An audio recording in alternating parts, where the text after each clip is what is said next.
There's a moment that changes people financially forever. Not when they become millionaires. Not when they buy a luxury car.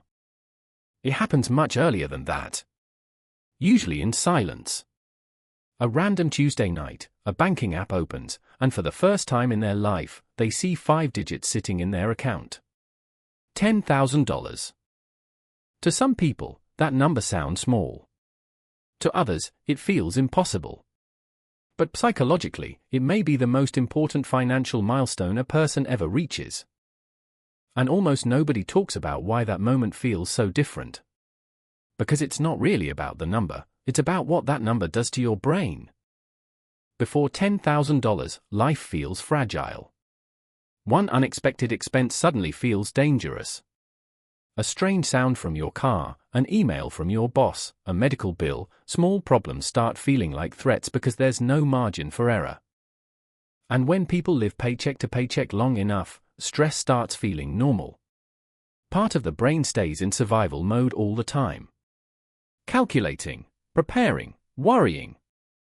Researchers from Harvard, Princeton, and the University of Warwick published a study in Science showing that financial stress can reduce cognitive function by the equivalent of 13 IQ points, similar to losing an entire night of sleep.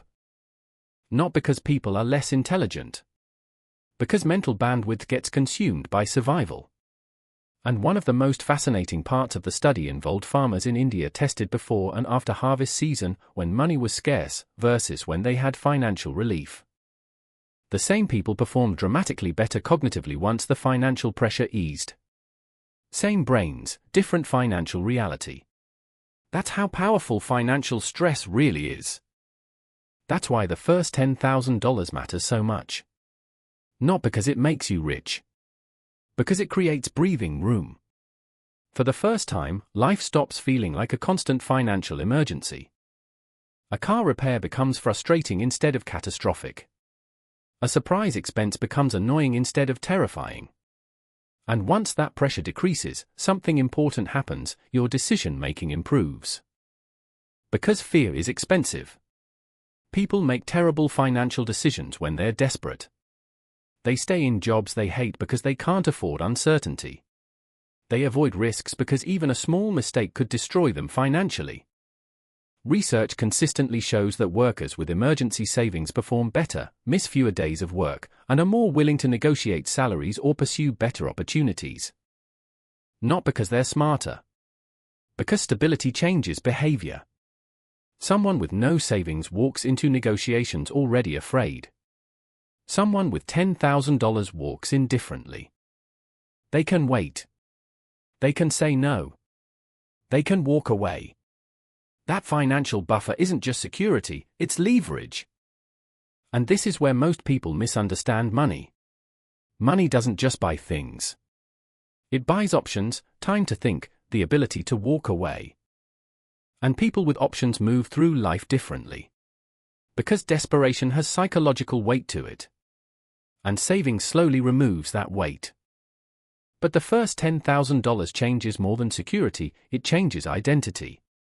Most people think saving money is about math. It isn't. It's behavioral transformation.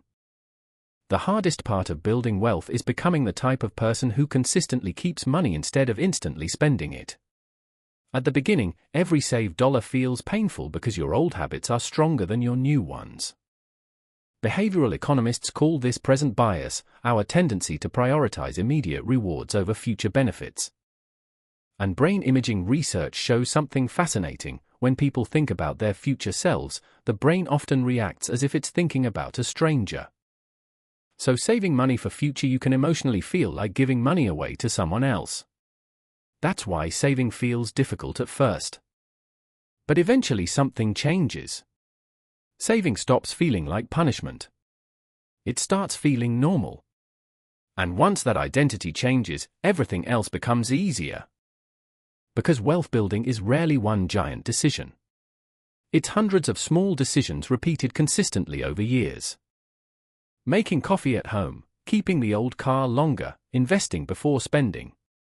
Individually, these choices feel insignificant. But over time, they become massive. Someone who invests just $200 a month consistently at an average 7% annual return ends up with over $34,000 after 10 years. After 20 years, over $100,000. After 30 years, nearly $250,000. From $200 a month. That's compound interest quietly turning small actions into life-changing outcomes. And this is where compound interest becomes powerful. Most people think compounding only matters once you're rich. That's completely wrong. Compounding matters the moment you stop interrupting it. Imagine rolling a snowball down a mountain. At first, it barely grows. That's what the first $10,000 feels like. Slow, heavy, exhausting. At the beginning, every dollar comes directly from discipline. But eventually the snowball gains momentum. And suddenly each rotation collects more snow than the last.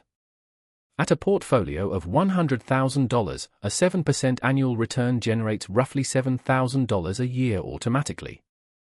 At $250,000, that becomes more than $17,000 annually. At some point, your money starts producing meaningful income on its own. Not because you're lucky, because you stayed consistent long enough for momentum to appear. And that's exactly what changes after the first $10,000. Because once people experience financial breathing room, they stop seeing money as something temporary. They start seeing it as a tool. As leverage. As momentum. At first, investing feels underwhelming. Someone invests $100, checks the account weeks later, and nothing exciting happened.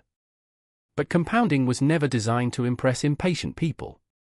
It rewards consistency. Quietly. That's why most people quit too early. The beginning feels slow because progress is still invisible. But eventually investment growth starts competing with the money you're contributing manually. That's the moment the snowball truly starts rolling on its own. And most people who reach that point started the same way, with their first emergency fund, their first breathing room, their first $10,000. This is why two people earning the exact same salary can end up with completely different financial futures. One spends every raise immediately. The other increases savings and investments first.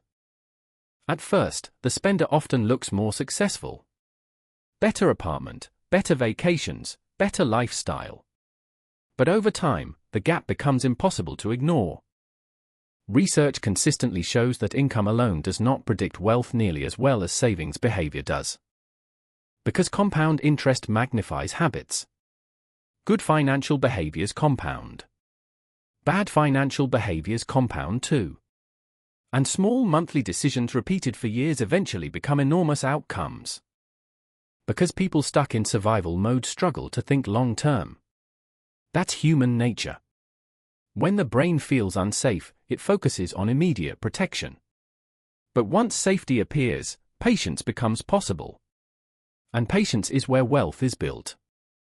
The Federal Reserve found that nearly 40% of Americans cannot cover an unexpected $400 expense without borrowing money or selling something. That means millions of people are stuck in permanent financial stress before compounding ever has a chance to begin. Not because they're incapable. Because survival mode leaves very little room to build. That's why the first $10,000 matters so much. It's not just savings, it's an escape hatch. And that's why the first $10,000 changes people. Not because it's a massive amount of money. But because of what it represents: control, safety, patience, momentum. It's the moment someone stops reacting to life financially and starts building intentionally. Because once someone proves they can save their first $10,000, they usually discover something far more valuable than money itself: they're capable of changing their financial future. And once that identity changes, once the breathing room appears, once the habits compound, once the momentum starts building, everything starts compounding. If this changed how you think about money, share it with someone who needs to hear it. Subscribe to Good to Know for more videos on wealth, psychology, and financial freedom. No jargon. No judgment. Just the stuff that actually matters. And let me know in the comments, what did your first $10,000 feel like? Or if you're still working toward it, what's the biggest obstacle in your way right now? Disclaimer. The content provided on this channel is for informational, educational, and entertainment purposes only and does not constitute financial, investment, legal, or tax advice. All opinions, analyses, and statements expressed are based on personal experience, personal research, and publicly available information and are subject to change without notice. No guarantee is made regarding the accuracy, completeness, or reliability of any information presented. Investing in stocks, cryptocurrencies, ETFs, or any other financial instruments involves substantial risk and may result in the partial or complete loss of capital. Past performance does not guarantee future results. Nothing on this channel should be interpreted as a recommendation, solicitation, or endorsement to buy or sell any securities or financial products. All investment decisions are made solely at your own risk and responsibility. Viewers should conduct their own independent research and consult with a licensed financial advisor, tax professional, or legal advisor before making any financial decisions. The creator of this channel assumes no liability for any financial losses, damages, or other consequences arising directly or indirectly from the use of the information provided in this content.